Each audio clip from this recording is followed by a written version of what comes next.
এভাবে বাঁধাকপি ভাজি করা হলে বাঁধাকপি ভাজি খেতে প্রতিদিনই ভালো লাগবে। আমি কিন্তু পুরো শীতকাল জুড়ে এভাবেই বাঁধাকপি ভাজি করে থাকি। এই পদ্ধতিতে বাঁধাকপি ভাজি করলে খেতে সবচেয়ে বেশি মজার হয়। তো একটা ফ্রাই প্যানের মধ্যে আগে থেকে কুচিয়ে রাখা বাঁধাকপি নিয়ে নিচ্ছি।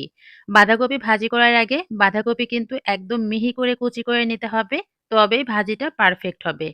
উপর দিয়ে আমি সামান্য একটু লবণ দিয়ে এরপর ঢাকনা দিয়ে ঢেকে চুলার গ্যাসটা অন করে দিচ্ছি। রান্না করে নিচ্ছি মোটামুটি ৭ থেকে ৮ মিনিটের মতো।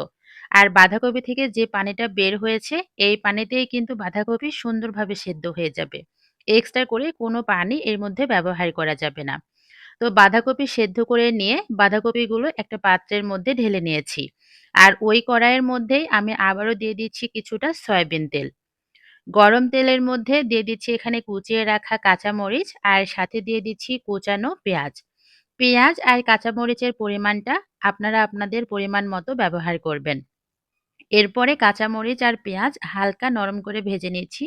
আর এর মধ্যে দিয়ে দিচ্ছি 1/2 চা চামচের মতো আদা, রসুন, জিরে বাটা। আদা, রসুন, জিরে বাটা কিন্তু খুব বেশি ব্যবহার করা যাবে না। অল্প একটু দিয়েছি। এরপরে 1/2 চা চামচের মতো দিয়ে দিচ্ছি হলুদের গুঁড়া। হলুদের গুঁড়াটা এটা পছন্দ করলে দিবেন, না হলে এটা স্কিপ করলেও সমস্যা নেই। তবে আমি একটু ব্যবহার করেছি, এতে করে কালারটা সুন্দর আসবে। এরপরে দিয়ে দিচ্ছি নুডলসের প্যাকেটের মধ্যে যে মসলাটা থাকে, সেই ম্যাগি মসলার ১ প্যাকেট। এটা দেওয়ার কারণে কিন্তু এই বাঁধাকপি ভাজিটা খেতে অনেক বেশি মজার হয়। এরপরে দিয়ে দিচ্ছি ১ টা ডিম। বাঁধাকপির পরিমাণ অনুযায়ী কিন্তু ডিমের পরিমাণ ব্যবহার করতে হবে। তো আমি এখানে ১ টা ডিম দিয়ে ডিমটাকে স্ক্র্যাম্বল করে নিয়ে এখন পেঁয়াজ, কাঁচামরিচের সাথে ভালো করে মিশিয়ে নিচ্ছি। এখন দিয়ে দিচ্ছি আগে থেকে সেদ্ধ করে রাখা বাঁধাকপি। ব্যাস এখন সবকিছু খুব ভালো করে ভেজে নেওয়ার পালা। আর চুলার হিটটা কিন্তু একদম হাইয়ে করে আমি মোটামুটি ৮ থেকে ১০ মিনিটের মতো ভেজে নিব। এই সময় কিন্তু কোনোভাবে চুলার হিটার লোতে বা মিডিয়ামে রাখা যাবে না।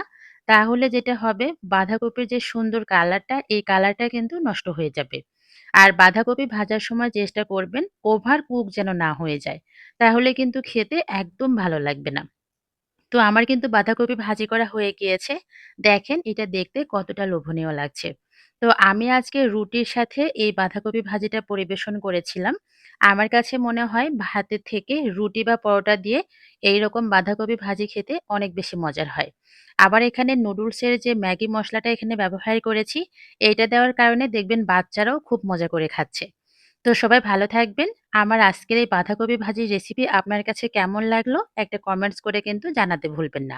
আল্লাহ হাফেজ। আসসালামু আলাইকুম।